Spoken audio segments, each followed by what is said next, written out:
Hey guys, it's Adam, and today I'm at Epilepsy Toronto talking to Mackenzie Muldoon about first aid and epilepsy. So, first of all, thank you for having us. Yeah, my pleasure. Thanks for coming, Adam. No problem.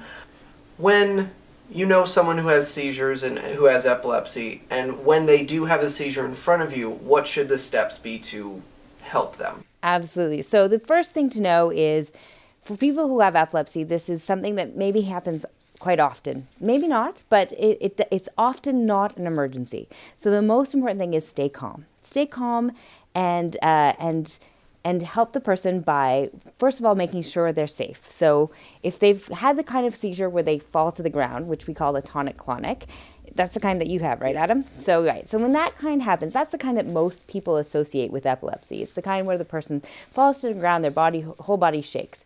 So if you see someone having that kind of seizure, the first thing you want to do is make sure there's nothing dangerous around them, no hard objects, nothing they're going to hurt themselves on.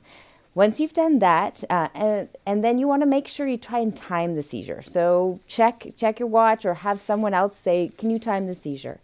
And then you want to stay calm. The major things you don't want to do is you don't want to try to restrain them in any way. You don't want to try and stop the seizure. The seizure is natural. You know this. Mm-hmm. Let it happen. And you do not want to put anything in their mouth. No, that is an old myth. There is no physical possible way that someone is going to swallow their tongue. Do not put anything in their mouth. That is a big no-no. So most important thing to remember. After that, as the seizure subsides, you want to maybe roll them onto their side so that if they have any saliva built up or any other kind of liquids in their mouth, that they roll out naturally. And you just want to stay calm and be a good supportive friend and the kind of things that you would normally do. If the seizure, you're timing it, right? If it lasts more than 5 minutes, that's when you're going to call 911 for sure. If it's a first-time seizure, you also want to call 911. And if you don't know, if it's someone you don't know and they aren't wearing a medical alert bracelet or necklace, then you could also call 911. But otherwise, we don't need to call 911. Check with the person. Chances are they're going to be a little bit disoriented afterwards. They're going to need a little bit of calming, soothing. Is this right? Does this sound familiar, Adam? Mm-hmm. But they're going to be okay. So, going on the timing part of it, why do we time it? Most seizures last between 1 and 3 minutes. That's pretty normal. It's only if it lasts over 5 minutes we start to really get worried. And it's good to know because if you are calling the ambulance, they're going to ask. They're going to want to know how long has the seizure lasted. The other time that you might be alarmed is if they don't fully recover between seizures. So if they've had a seizure and it stopped and it ended, it seemed to be over, and another seizure happens, that's also another reason to call 911. But generally we time it because when we're in that state of high, we have no sense of time. So if we're not actually checking the time and they say, how long was the seizure? You're going to be like, it was like 20 minutes. And really it was actually just 2.5. My girlfriend, when I had the first seizure in front of her, I told her the week before what to do just in case. And I'm like, yes, you have to time it. And I had it. And she's like, okay. Okay. It's like, it's still in a panic. She's like, okay. All right. And now I'm going to get help. Yeah. And say a person with epilepsy or someone who has a seizure is alone and they wake up from a seizure.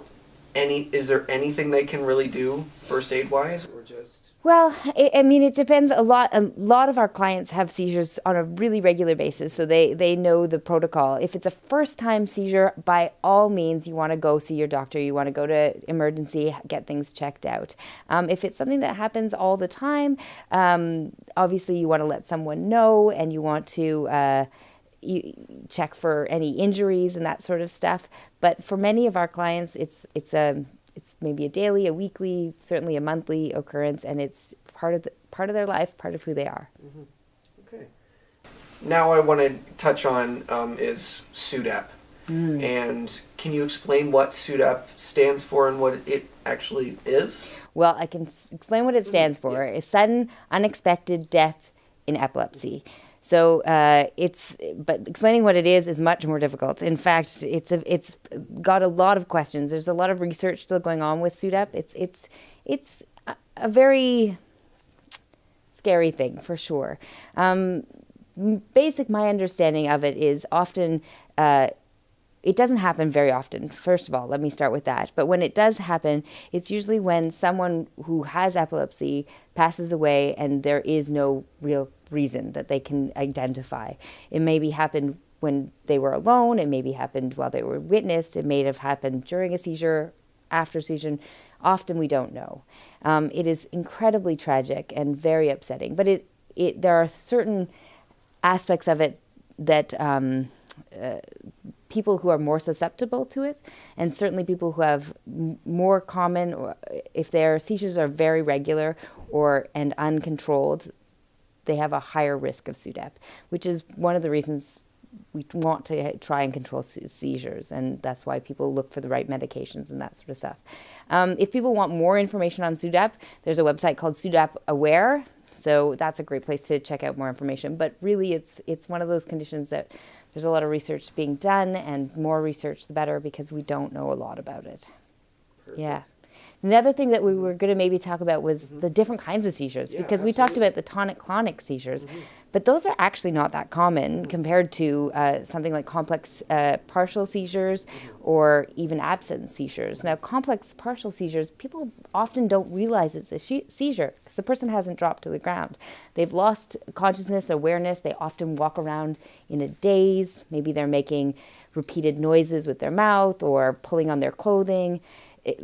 It can be things like inappropriate laughter. People often think it's someone who's intoxicated or on drugs, or, we've had all kinds of incidents of people, having to deal with police or security issues because people thought they were intoxicated, and it was actually a seizure. So in those kind of seizures, unlike the drop seizures, you're going to also, but the person's not on the ground, they're walking around potentially. So you just want to be aware of it and make sure they're safe, avoid any hazards. You don't try and stop it again. And just be aware that if you see something like that happening, especially if they're wearing a medical alert, it might be a seizure. With absent seizures, they're often just seconds, and they look like daydreaming, and the person often won't be aware that it's happened. They might pause and then just continue. I know one of my friends who has those kind of seizures. She likes people to know she has epilepsy because she thinks otherwise they're going to think I'm just flaking out on them. But it's, seizures can look so many different ways for different people, and that's why epilepsy is such a mysterious condition, but it's very common, so we have to keep an open mind about it. Awesome. Where can the people find Epilepsy Toronto? You can find us here. We're located at 468 Queen Street East. You can also find us on the web at epilepsytoronto.org, or on Facebook or Twitter or Instagram at Epilepsy Toronto. Perfect. Thank you so much for sitting down with me and talking about this. My pleasure, Adam. Thanks for coming by. Thanks.